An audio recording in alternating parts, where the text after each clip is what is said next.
신바람 사연 아파트. 오늘의 사연 시작하겠습니다. 안녕하세요.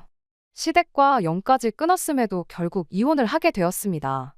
돈 얼마 때문에 천륜을 끊어낸다며 저 혼자만 세상 나쁜 년 취급을 받고 있었어요. 그래도 남편만 내 편이라면 당장은 그렇더라도 시간이 지나면 오해를 풀 기회가 오리라 믿었죠. 그런데 남편도 저를 돈에 미친 사람으로 보고 있었다는 걸 알게 되었네요. 설마 제가 정말 돈 얼마 아까워서 그랬다면 정말 말을 안 하겠는데. 좋은 사람이라 믿었건만 팔이 안으로 굽는 건지 핏줄은 못 속이는 건지 남편 또한 자기 가족들과 별반 다를 것 없는 사람이었습니다. 그래서 결국 이혼을 결정했어요. 어차피 이렇게 될 거 시댁과 연을 끊는 게 아니라 그때 아예 이혼까지 해버릴 걸. 괜히 저만 중간에서 남편과 그 가족들 이간질한 사람이 돼가지고 욕이란 욕은 다 먹고 그리고 나서 이혼까지 하게 되었네요. 남편은 결혼정보회사를 통해 만나게 되어 그렇게 결혼까지 하게 되었습니다. 주변 사람들을 통해 소개받아서 이거 재고 저거 재고 하면서 눈치게임 하듯이 자기가 가진 거 하나 보여주고 내가 뭘 얼마나 갖고 있는지 하나 알아내고 그런 식으로 서로 간보고 재고 그러는 것보다 그냥 처음부터 오픈할 수 있는 거 죄다 오픈하고 만나는 게 오히려 감정 소모도 적고 시간 낭비도 덜하지 않나 하는 생각이었습니다. 그때는 거기까지는 생각 못했죠. 진짜 중요한 건 종이에 적을 수 있는 수치적인 것들이 아니라 거기에 적을 수 없는 것들이란 걸 말이죠. 남편을 처음 소개받고 나서 몇 달 정도를 더 만났고 그렇게 결혼 준비를 시작하게 되었습니다. 남편 자체만 두고 보면 조건도 저랑 비슷했고 시부모님 또한 괜찮은 분들이셨어요. 그때까지는 이렇게 좋은 사람들한테 돌연변이 같은 성격 괴팍한 아주버님이 있다는 사실을 전혀 몰랐습니다. 한참 결혼 준비를 하던 시기 양가에 인사드리고 상견례 마친 지 얼마 지나지 않아서 시모가 저만 혼자 따로 불러내서 혹시 결혼 자금으로 얼마나 모아놓았는지 그런 걸 물어왔어요. 어차피 결정사 통해 만나면서 남편은 이미 대충 제 재산이 어떻게 되는지 알고 있던 상황이라 시어머니한테 숨길 것까진 없다 생각했습니다. 그래도 알려드리면서 이건 왜 물으시냐고 물어봤어요.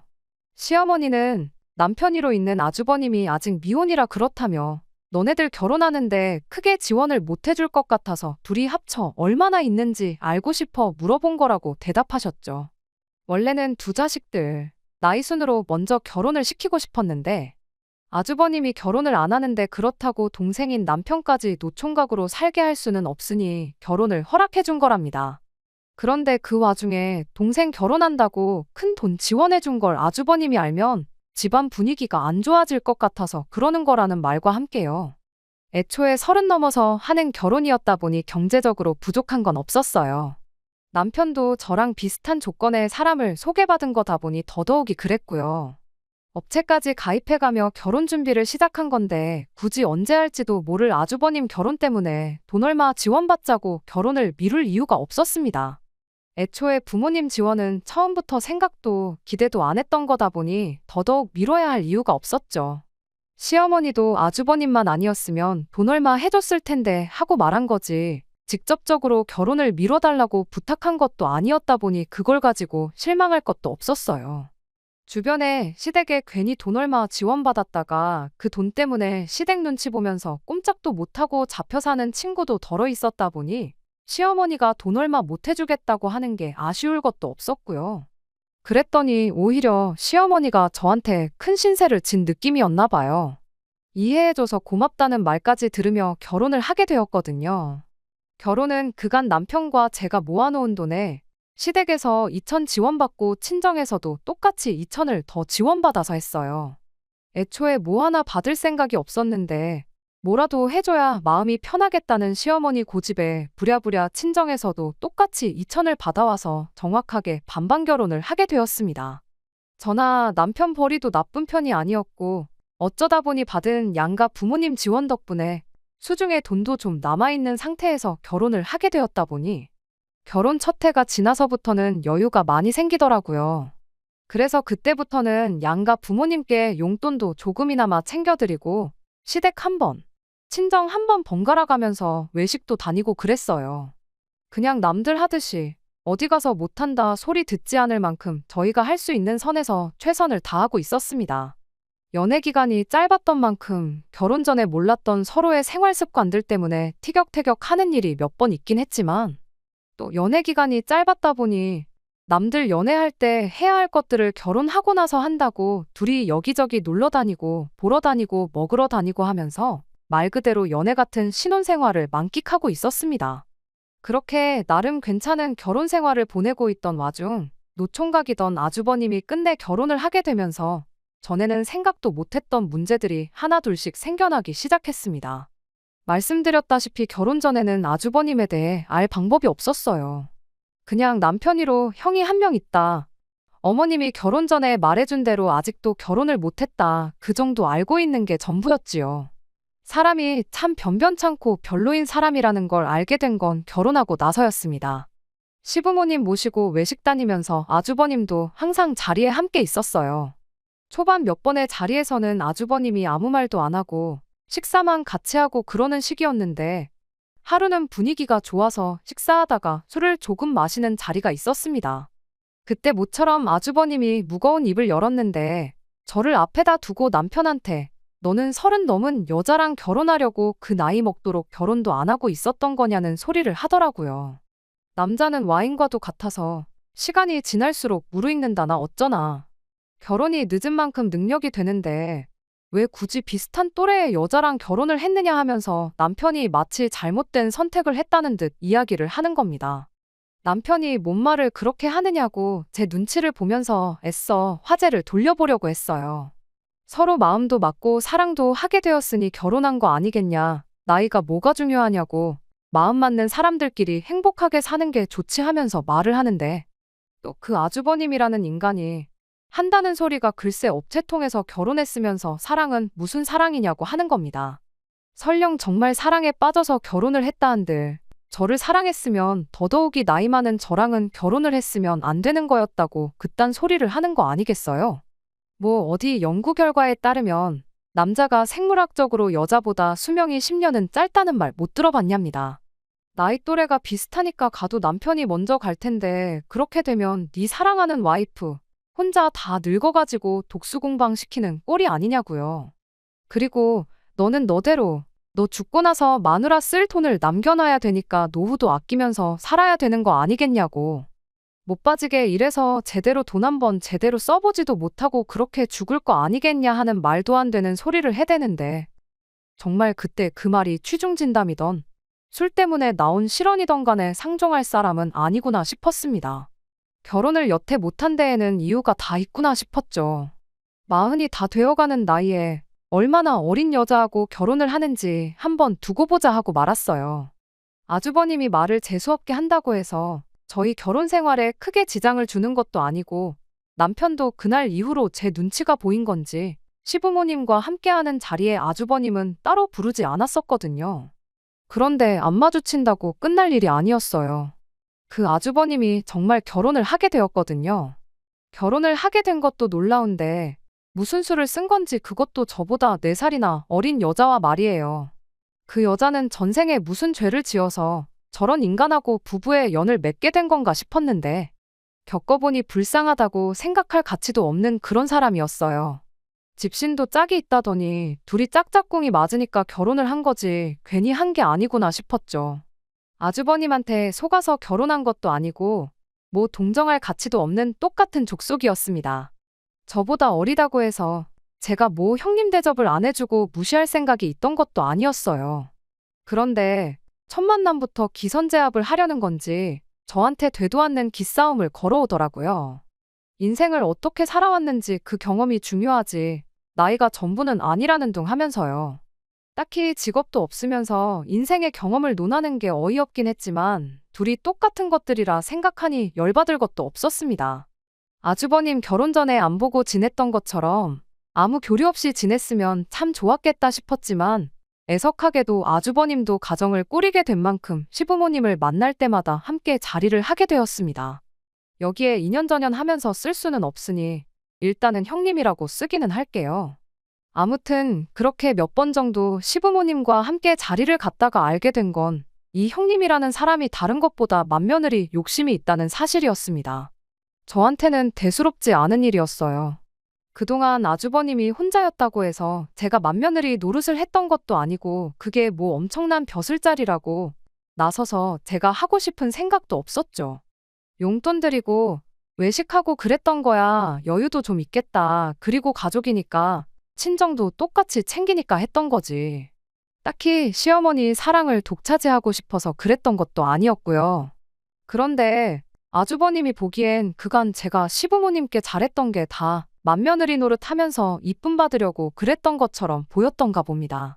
결혼도 안 했으면서 그딴 생각을 하다니 참 어이가 없었죠. 아무튼 제가 그렇게 느낀 이유가 뭐냐면 그 형님이라는 사람이 제 일거수일투족을 견제를 하고 동시에 자기가 잘했다 싶은 일에는 그렇게 생색을 냈기 때문이에요. 말씀드렸다시피 맏며느리 자리에 별로 욕심도 없고 오히려 그 귀찮은 거 대신 해주면 고마울 따름이었는데 문제는 그 생색을 내 돈으로 내려던 게 문제였어요. 아주버님네 결혼하고 처음으로 세 식구가 같이 모여 외식을 했던 날이 있어요.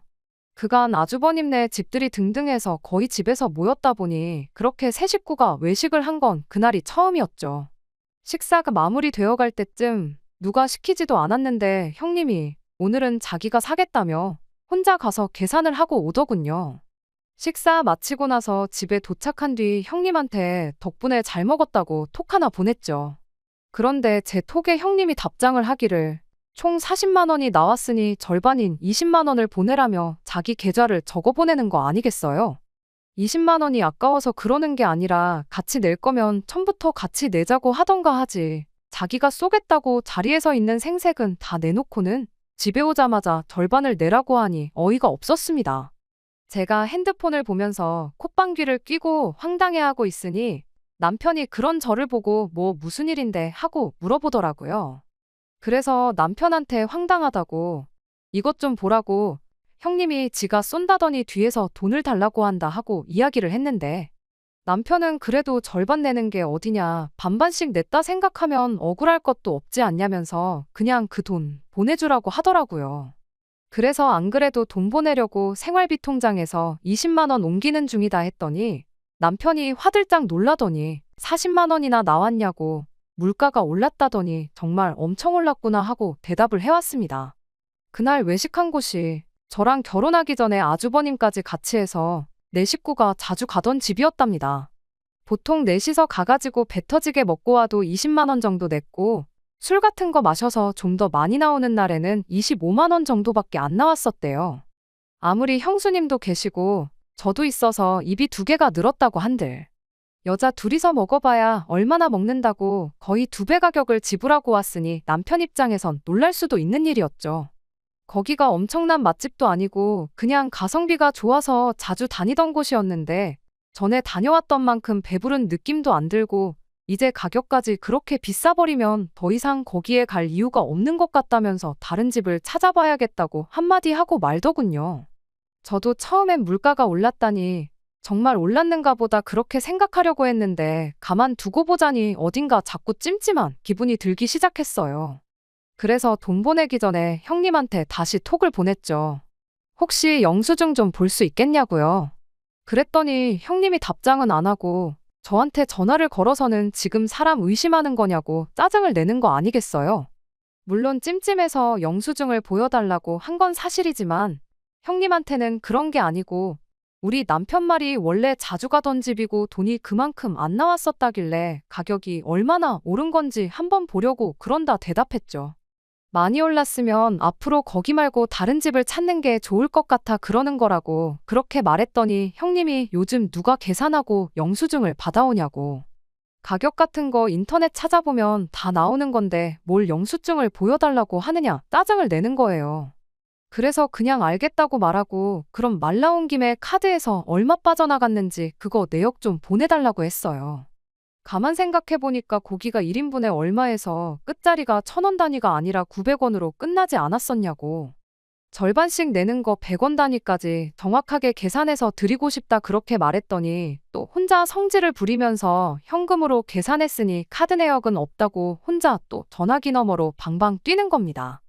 자기가 설마 몇백 원 더 받아먹으려고 이러는 것 같냐며 손해를 봐도 자기가 손해보는 거고 몇백 원 그거 자기는 신경도 안 쓰니까 걱정 말라더니 그냥 돈이나 보내라고 혼자 짜증만 있는 대로 내고는 전화를 끊어버리대요.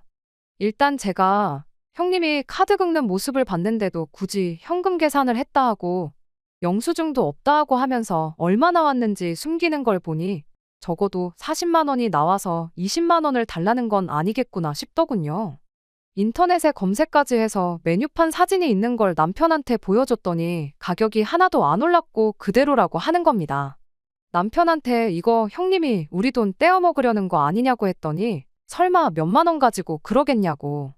가격이 그대로라도 물가가 오르면 양을 줄이는 가게들도 있지 않냐며 필시 그래서 그런 걸 거라고. 얼마 되지도 않는데 이걸로 일 만들지 말고 그냥 그 돈 보내주고 이만 끝내라고 하는 거예요. 사람이 싫어서 그런 건 맞지만 이걸 물고 늘어지는 게 저도 똑같이 유치한 사람이 되는 거 아닌가 싶어서 그날은 그냥 그 돈 보내주고 말았습니다. 그 뒤로 찾아온 게 어버이날이었는데 그때도 마찬가지였어요.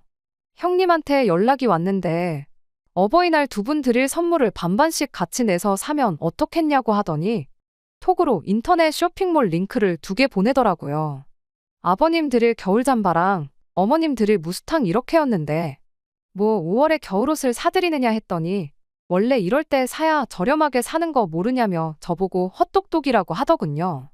각각 아버님께 40만 원, 어머님께 80만 원 정도 했는데 제가 느끼기에 싸게 사는 느낌이 들지도 않았어요. 일단 알겠다고 하고 혹시나 싶어서 똑같은 옷을 인터넷에 검색해봤는데 형님이 보내준 쇼핑몰은 수많은 쇼핑몰 중에서도 가장 가격이 비싼 곳 사진을 찍어서 보낸 거였더라고요. 뭔가 느낌이 쎄하더니 역시나였죠. 다른 데는 아버님께 10만 원 정도 하고 어머님 옷은 한 25만 원 정도 했거든요. 그래서 형님한테 다시 전화를 걸어 다른 데서는 다 가격이 훨씬 저렴한데 너무 안 찾아보신 거 아니냐 그렇게 물었더니 말하기를 그런 데 거는 다 짝퉁이라서 가격이 싼 거라고 저보고 뭘 모른다는 식으로 말을 하는 겁니다. 뭐 명품도 아니고 일반 브랜드의 짝퉁까지 있는가 싶어서 그러시냐 하고 그냥 시부모님 선물은 각자 알아서 하자고 했어요. 저희는 그냥 작년에 했던 대로 두 분께 각각 50만 원씩 드리겠다 말하고요. 형님은 끝까지 선물을 같이 사서 하는 게 더 싸게 먹히는 거 모르냐면서 저한테 어떻게든 60만 원을 받아가려 했지만 그냥 그런 건 각자 알아서 하자고 말하고 전화 끊어버렸습니다. 안 봐도 형님 꿍꿍이가 뭔지 눈에 다 보였거든요. 저한테 60만 원 받아가서 제 돈으로 선물 사서 같이 했다고 시부모님한테 생색내고 남은 돈은 남은 돈대로 자기가 챙길 거라는 게 안 봐도 뻔했어요. 그나마 최저가로 자기 돈 35만 원 쓰는 것도 아쉬웠는지 정작 어버이날 되니까 시부모님한테 직접 쓴 손편지랑 손수건 하나씩 선물로 가져왔더라고요. 그 와중에도 선물은 정성이 중요하다면서 현금 선물은 너무 뻔해서 싫지 않냐며 또 자기가 두 분 어울리는 색깔로 열심히 골랐다고 온갖 생색은 다 내는데 참 웃기지도 않았습니다. 그래도 그게 다 심증뿐이었지. 형님이 제 돈을 어떻게 삥땅을 쳐서 시부모님께 생색을 내려고 한다는 사실을 입증할 방법이 없었어요. 남편은 항상 형님네한테 너무 적대적인 거 아니냐며 좋은 마음으로 그러는데 제가 너무 색안경을 끼고 본다는 식으로 말을 하고는 했거든요. 남편이 직접 그 인간들이 무슨 속셈으로 저러는지 직접 알려주고 싶은 마음이 가장 컸던 것 같아요. 그러다 어느 날 기회가 찾아왔습니다. 아주버님네가 결혼을 하고 처음 맞는 시아버지의 생신을 며칠 앞두고 있던 언젠가였어요. 평소 하던 대로 두 분 모시고 외식을 다녀올 생각에 주변에 적당한 맛집을 찾고 있던 중이었죠. 그때 때마침 형님한테서 전화가 걸려왔습니다. 이번엔 또 선물로 뭘 같이 반반씩 내자고 할지 생각하고 있었는데 그게 아니고 작년 아버님 생신에는 제가 뭘 했느냐고 물어보더라고요. 그래서 안경 하나 바꿔드리고 밖에 나가서 외식하고 왔다고 대답을 했죠. 제 대답에 형님은 갑자기 며느리의 도리에 대해서 일장연설을 늘어놓기 시작했어요. 한마디로 줄이자면 너는 정성이 없다. 그냥 무조건 돈으로 때우려고만 한다 하는 소리였죠. 그러면서 한다는 소리가 이번 아버님 생신이 자기가 결혼하고 처음 맞는 집안 행사이니만큼 자기는 직접 자기 손으로 아버님 생신상을 차려드리겠다는 소리를 하더라고요. 저한테 무슨 대답을 듣기 위해 전화까지 한 건지 모르겠어서 그러시냐고 참 대단하다고 마음에도 없는 칭찬 한마디 해주고 열심히 준비하시라고 응원까지 해주고 전화를 끊으려고 했어요. 맛집 찾는 것도 일이었는데 저한테야 번거로운 일거리 하나 줄어드는 거나 마찬가지라 좋을 것도 나쁠 것도 없었거든요. 그런데 형님이 전화를 안 끊고 가만히 있더라고요. 할 말 다 하셨으면 전화 끊겠다 하고 통화 종료 버튼을 누르려는데 난데없이 저한테 돈을 보내라는 겁니다. 그 말에 저한테 뭐 맡겨놓은 거 있느냐고 바로 대답을 했죠. 그랬더니 그게 아니고 자기가 장봐오고 음식하고 그런 건 다 할 테니 저는 재료값을 내라는 소리를 하더라고요. 다짜고짜 돈부터 보내라니 저 인간이 무슨 속셈으로 저러는가 대번에 눈치를 챘어요. 그래서 제가 형님한테 이렇게 말했습니다. 방금 전까지 저보고 정성이 부족하다고 며느리의 도리에 대해서 설명하지 않으셨냐고. 그런데 이번에도 또 돈으로 때우라는 소리를 하는 거냐고요. 돈까지 내놓고 정성 없는 며느리 취급받고 싶지는 않으니 재료값도 반반씩 내고 나도 같이 음식하는 거 도와드리겠다고 했죠. 이왕이면 장 보는 것도 같이 하자고 수고를 똑같이 해야지 괜히 뭐 하나 덜 해가지고 정성 부족한 며느리가 되고 싶지는 않다고 계속 형님 속을 긁어댔어요. 그 와중에 잔머리는 얼마나 잘 돌아가는지 아버님 생신 당일에 깜짝 파티를 열 생각이라고 준비는 같이 한 걸로 할 테니까 그런 부분은 걱정 말라면서 끝까지 돈만 대라는 식이었습니다. 말인즉슨 평일에는 제가 출근을 해야 하니까 음식 준비를 같이 못한다는 소리였죠. 형님이야 직장이 없으니 남아도는 게 시간이잖아요. 제가 끝까지 뭐 그럴 거 있냐고 월차 하나 써서 일 빼고 돕겠다 그렇게 말을 했더니 음식 준비할 게 한두 가지가 아니라 전날부터 준비할 거라고 회사에서 시아버지 생신 때문에 이틀씩 일을 빼게 두지는 않을 거 아니냐면서 끝까지 자기 혼자 준비하겠다는데 그 속이 너무 뻔히 보여서 웃음도 나오지 않았습니다. 그래서 얼마나 필요하시냐고 물었죠. 형님은 대번에 한 100만 원 정도면 되지 않겠냐 이런 소리를 하더라고요. 일단 넉넉하게 예산을 잡고 남으면 남는 대로 다 돌려준다고 하는데 명절장을 봐도 그만큼은 안 나오겠다고 한마디 하려다가 참았습니다. 그냥 제가 모르는 척 쏘가 넘어가 준 거예요. 그냥 이참에 남편한테 저 형님이라는 사람이 온갖 장꾀로 우리 돈 떼어먹고 있다는 사실을 알려줘야겠다는 생각이었거든요. 그날 100만 원 보내면서 남편한테 한번 아버님 생신 돼서 보자고 그렇게 말하고 그날 하루를 넘겼습니다. 그렇게 시간이 지나 아버님 생신 당일이 되었습니다.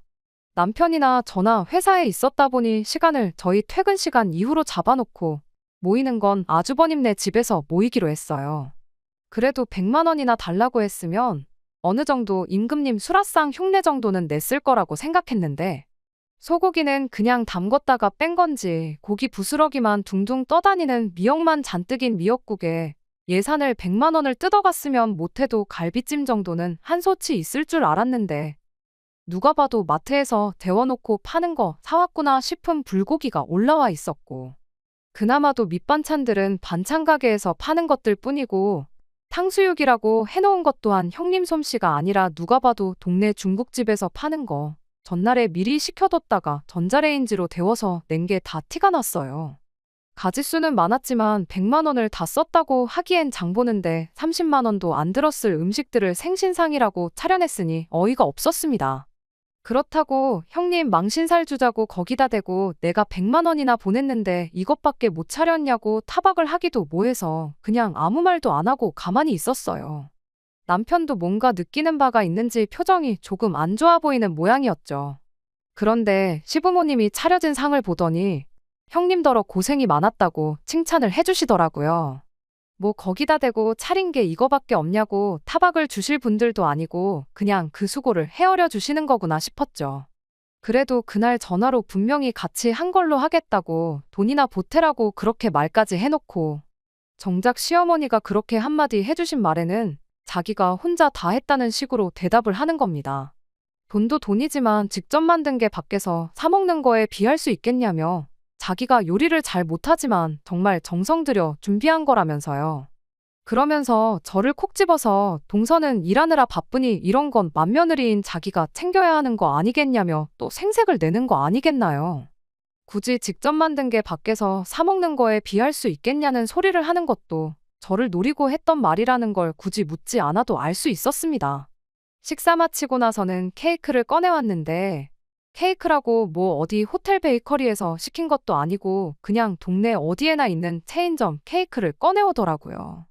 그래도 분위기는 좋았다 보니 거기다 대고 구태여 찬물을 끼얹고 싶은 생각은 없어서 가만히 있었어요. 적어도 남편이 저 형님이라는 인간이 어떻게든 우리 돈은 돈대로 떼먹고 생색은 있는 대로 내는 사람이란 걸 알게 되었으니 소기의 목적은 달성했구나 싶어서 그걸로 끝내기로 했죠.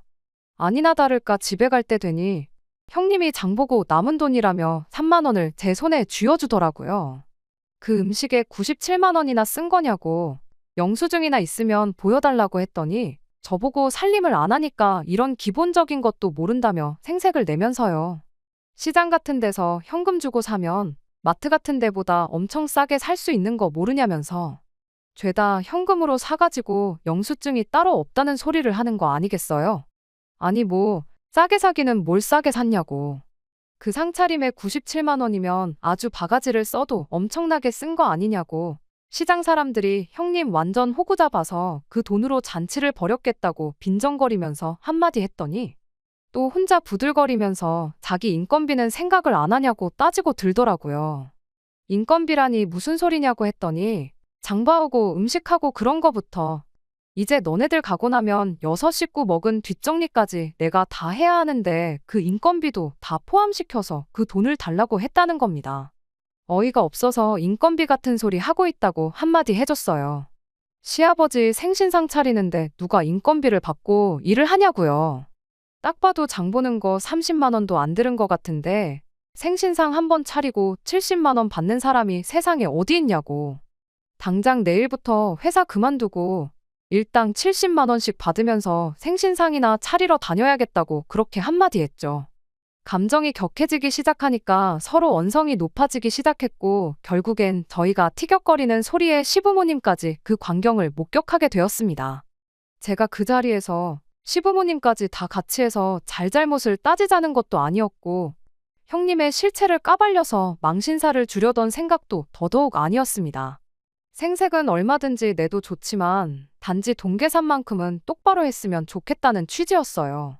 돈 얼마 속여가지고 내 돈 뒤로 챙기지 말라고요. 그런데 아주버님이 먼저 그깟 돈 얼마 가지고 다른 날도 아니고 아버지 생신날 이 하극상을 부리는 거냐면서 손윗동서가 자기보다 어리다고 질투나서 그러냐는 듯이 저를 몰아가기 시작하더군요. 이어서 시부모님까지 형님 편을 들어주는 거예요. 애가 잘하려고 그런 건데 돈 좀 더 내고 덜 내고 하는 게 뭐가 중요하냐면서요. 너네야 맞벌이에 돈도 잘 버니 돈 얼마 더 쓰는 거 아까운 거 아니지 않냐고. 첫째는 저희랑 다르게 외벌이라 경제적으로 쪼들려서 그러는 건데 가족끼리 그냥 좋게 넘어가면 되는 거지 이게 다 무슨 꼴이냐면서요. 아무튼 결국 그렇게 저 혼자만 돈 얼마 더 쓰는 게 싫어가지고 가족들 모인 날 분란이나 만드는 그런 사람이 되어버렸습니다. 아주버님이 참 싫었는데 그래도 그 와중에 지 마누라라고 형님 편 들어주고 마침 그때 꺼낸 그 한마디 덕분에 시부모님까지 그런 식으로 저한테 말하신 거 아닌가 싶었어요. 내 남편이 거기서 한마디라도 내 편을 들어줬더라면 적어도 그런 소리까지는 안 들었었을 텐데 싶고 실망이 이만저만이 아니었습니다. 그 뒤로는 뭐 형님네는 물론이고 덩달아 시부모님까지 보고 지내는 게 굉장히 껄끄러운 상황이 되었어요. 저는 그동안 아주버님이 결혼하기 전부터인 저희 결혼하자마자부터 나름 제가 할 수 있는 도리를 다한다고 없는 시간까지 할애해가며 시댁에 잘했다고 생각했는데 참 그간 제가 뭘 했던 건가 싶고 그런 생각이 드니 구태여 제가 나서서 이 오해를 풀고 싶은 생각도 안 들었어요.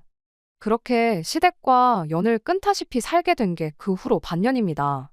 그중 시어머니 생신이 있었고 명절이 한 번 있었어요. 따로 시댁에 찾아가지는 않았지만 연 끊었다고 할 도리까지 안 했다간 정말 이대로 평생 안 보고 지낼 수도 있겠구나 싶어서 딱 남들 하는 만큼만 해서 돈 얼마 보내드렸죠. 남편까지 못 가게 할 생각은 아니었는데 그래도 어떻게 저만 두고 혼자 가겠냐며 제 곁을 지켜주었습니다. 그날 내 편에 서서 말 한마디 안 해준 게 원망스러웠지만 그 후로 이렇게 정성인 남편한테 미안하고 고마운 마음이 컸어요. 그러던 중 얼마 전 형님한테서 연락이 한 통 왔어요. 무슨 바람이 불어서 전화를 한 건가 그냥 안 받아야겠다 했는데 옆에 있던 남편이 그래도 무슨 급한 일일 수도 있는데 가족끼리 무슨 일인지는 알아야지 않겠냐며 전화를 받으라고 보채더라고요. 전화 받자마자 그동안 잘 지냈니? 어쩌니 그런 이야기를 꺼내는 걸로 봐서 뭐 급한 일이 있어서 그런 건 아니겠구나 싶었습니다. 별일 아니면 전화 끊겠다고 그렇게 한마디 했더니 형님이 그제서야 본론을 말하더군요. 이번에 시부모님 모시고 여행을 좀 다녀올 생각인데 여행 경비 좀 보탤 생각 없느냐면서요. 저희야 회사 일 때문에 참석하기 힘들 테고 돈만 보내주면 자기가 시부모님 모시고 여행 다녀올 거고 다녀온 김에 저에 대한 이야기도 좋게 해주겠다나요. 그러면서 자기 계좌로 돈 1,000만 원을 보내라는 거예요. 난데없는 액수에 뭐 어디 유럽 같은데 모시고 가는가 했더니 제주도를 그것도 고작 4박 5일 다녀오면서 돈 1,000만 원을 내라는 소리를 하고 있던 겁니다. 이번엔 반반씩 내자는 소리를 따로 안 하는 걸로 봐서 아예 그냥 저희들 돈으로 시부모님은 물론이고 자기들 돈까지 내달라는 소리나 다름없었지요. 그리고 설령 그렇다고 한들 4인 가족이 어디 유럽도 아니고 제주도 꼴랑 4박 5일 다녀오는데 돈 1,000만 원이 무슨 소리인가 싶어서 대번에 헛소리 하려고 전화한 거면 그냥 끊겠다 말하고 전화를 끊어버렸습니다. 그런데 옆에 있던 남편이 왜 그냥 전화를 그런 식으로 받냐면서 저한테 뭐라고 한마디 하는 거예요. 그래서 방금 저 사람이 뭐라고 했는 줄 아느냐? 시부모님 모시고 4박 5일 제주도를 다녀올 계획인데 여행 경비로 1,000만 원을 입금하란다. 그래서 헛소리 말라고 하고 끄는 거다 하고 설명을 해줬죠. 그랬더니 남편이 돈 얼마가 나오든 뭐가 중요하냐면서 그냥 그 돈 보내주고 가족들하고 화해를 하면 안 되겠냐는 겁니다. 형수님이 여행 계획 세우고 2분 모시고 다니고 하면 고생이지 않겠냐. 그리고 지난 반년 동안 어머니 생신도 안 챙겼지. 명절도 안 챙겼지. 형수님 혼자 고생했을 텐데 수고비 명목으로 돈 얼마 준다고 생각하면 아까운 거 하나도 없지 않느냐는 말도 안 되는 소리를 하는 거 아니겠어요? 남편이 가족들하고 멀어지니 조바심이 나서 저럴 수도 있다는 거 10분 이해는 하지만 차라리 그럼 그 돈 주고 가족들하고 화해한다고 생각하면 되는 거 아니냐고 단도직입적으로 말하지. 형수님이 앞으로 고생할 거, 그동안 고생할 거 따져가면서 수고비 타령을 하니 그간 고맙고 미안하고 했던 마음도 사라지고 아무리 남편이라고 해도 정이 뚝 떨어지더라고요. 그래서 미쳤냐고 언제부터 시부모님 챙기는 게 수고비 받고 하는 일이었느냐고 한마디 따졌습니다. 그렇게 따지면 아주버님 결혼하기 전에 내가 시부모님 챙기고 그랬던 거 수고비는 누구한테 청구하면 되는 거냐고요. 그랬더니 남편이 우리가 그동안 무슨 효도를 했냐고 다 돈으로 대충 때우기만 했지 않냐면서 그런 건 수고비 따질 게 아니라는 겁니다. 주둥이로만 시부모님 챙기는 척 했으면 수고비를 받는 건데 내가 그동안 그것도 모르고 내 시간 써가며 밥집 찾아내고 계산하고 그랬다고. 이럴 줄 알았으면 그냥 나도 형님처럼 하는 척이나 하고 당신한테 수고비나 땡겨받을 걸 그랬다고 한껏 빈정거렸죠. 그 말에 남편이 너는 그 와중에 또 돈돈거리고 있냐고 그놈의 돈 빨키는 것 좀 그만 좀 하면 안 되겠냐는 거 아니겠어요? 그 큰돈 거침없이 한 방에 내주면 가족들도 제가 푼돈 얼마에 쪼잔하게 군다는 오해도 풀리지 않겠냐고 하는데 정말 얼토당토하는 소리에 기가 차서 말도 안 나오더라고요. 설령 1,000만 원이 아니라 돈 얼마 주고 풀릴 일이었다고 한들 그렇게까지 해서 풀고 싶은 생각일랑 없다고. 지금 호구같이 그 돈 해주고 나면 다음엔 얼마나 더 큰 돈을 바라겠냐고. 처음 외식비 몇만 원 뜯어먹힌 게 어버이날 선물 산다고 몇십만 원으로 커졌고 아버님 생신 때 가서 100만 원이 된 거 보면 모르겠냐 했죠. 지금 이거 1,000만 원 해주면 아마 다음번엔 우리 집 집문서를 내놓으라고 해도 충분히 그럴 거다 했더니 저보고 말이나 되는 소리를 하냐며 입에 거품을 물더라고요. 말이나 되는 소리냐니 누가 할 소리를 하고 있느냐고 따졌더니 남편이 이렇게 한마디 하는 거예요. 막말로 죄를 지어도 위자료를 내지 않냐고. 어쨌든 너 때문에 가족들하고 연도 끈타시피 해서 지내고 있는데 그냥 위자료 주는 셈 치고 그 돈 해주면 어디가 덧나냐는 겁니다. 그때 알게 된 거죠. 남편이 저를 위해서 가족들하고 안 보고 지냈던 게 저를 위해서가 아니라 그냥 제 눈치만 보고 있었다는 사실을요. 남편은 그저 제가 시부모님한테 잘하겠다는 형님한테 돈 100만 원 주는 게 아까워서 시어머니 사랑을 독차지하는 형님이 부러워서 그러는 거라고 자기 가족들하고 똑같이 생각하고 있었던 거예요. 돈 100만 원 때문에 가족들하고 말도 못 섞게 하는 나랑 더 살아서 뭐 하겠냐고 그냥 그 길로 남편한테 이혼 선언 해주고 이왕 이렇게 된 거 네 형수한테 돈 1000만 원 네 돈으로 해주라고 한마디 했어요. 주면서 혹시 여행 자리 한 자리 더 알아봐 줄 수 있냐고도 꼭 물어보라고요. 어차피 이혼 서류 다 뭐다 준비하는데 시간이 걸릴 텐데 그동안 당신 꼴도 보기 싫으니까 어디 좀 눈에 안 보이는데 가 있으라고 그렇게 한마디 했더니 남편이 씩씩대면서 바라던 바라고 어디 이혼할 수 있으면 해보라고 그러곤 그 길로 짐 싸서 시댁으로 가버리더라고요. 미안하다고 사과하면 마음이나마 약해질까봐 걱정이었는데 그렇게 사라져주니 오히려 마음 정리하기는 너무 편했네요. 남편이 집에 돌아온 건 그로부터 일주일이 지나서였어요. 아니나 다를까 남편이 저한테 잘못했다고 빌더라고요.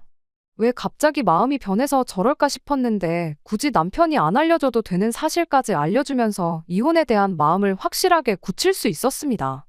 시어머니가 아주버님네 결혼할 때 돈 얼마 해준 게 아니라 아예 5억 하는 신혼집을 하나 해준 걸 알게 되었대요. 그 말 듣고 저도 놀라긴 했어요. 어떻게든 2천을 해주신 게 없는 형편에 짜내고 짜내서 해주신 건 줄 알았는데 그냥 말 그대로 저희는 둘 다 직장도 있고 돈도 어느 정도 버니까 2천 먹고 떨어지라는 식이었던 거고 아주버님한테는 5억 집을 묻지도 따지지도 않고 해준 거였어요. 괜히 그 여자가 집도 절도 없는데 나이마저 10살 가까이 차이 나는 아주버님하고 괜히 결혼을 한 게 아니었던 거죠. 5억 집을 해줘서 시댁에 여력이 있는 건가 싶었는데 막상 보니까 시부모님은 정말 전 재산에 노후까지 털어서 그걸 해준 거였고 아주버님도 벌이가 별 볼 일 없으니 어떻게든 자기 돈 나가는 거 아껴보겠다고 조금씩 저희 돈을 뒤로 떼어 먹으려고 온갖 개수작을 벌였던 거 아닌가 싶었죠. 그리고 그걸 알게 된 남편도 시부모님한테 크게 실망을 하게 된 거고 그만큼 받았으면 우리가 금전적으로 시부모님한테 뭘 해줘야 할 이유도 없겠다 싶어져서 그제서야 집에 돌아와서는 그냥 시댁과 연 끊고 살자고 하면서 저한테 싹싹 빌었던 거였고요. 하지만 일주일이 지난 만큼 저는 이미 마음을 굳혔다 보니 남편이 사과하고 싹싹 빈다고 해도 받아줄 마음이 없었습니다. 오히려 남편이 시댁과 연 끊고 살자며 꺼낸 그 아주버님 신혼집에 얽힌 뒷이야기가 마음만 더 굳게 먹게 해주는 꼴이 되었네요. 이혼한 지금에 와선 형님, 아니 그 여자한테 고마운 마음까지 드네요. 내 돈으로 생색도 내고 자기 돈까지 아껴보려다가 이렇게 저를 그런 거지 같은 집구석에서 탈출시켜준 거나 마찬가지니까요. 40줄에 장가 못 간 장남아들 결혼시키는데 5억이 들었는데 부모님도 아니고 형님네한테 돈 쓰는 게 아깝냐고 따져묻다가 이혼당한 아들 재혼시키는 데는 얼마나 들런지. 이미 이혼한 마당에 뭐 그게 중요한가 싶지만 조강지쳐 냅두고 가족들 편만 들다 이혼당한 남편이 평생 일을 두고 후회 속에 살았으면 참 좋겠습니다. 끝까지 들어주셔서 감사합니다. 오늘의 사연은 여기까지입니다. 구독과 좋아요, 알람 설정 부탁드리고 더 좋은 사연으로 다시 찾아뵙겠습니다. 감사합니다.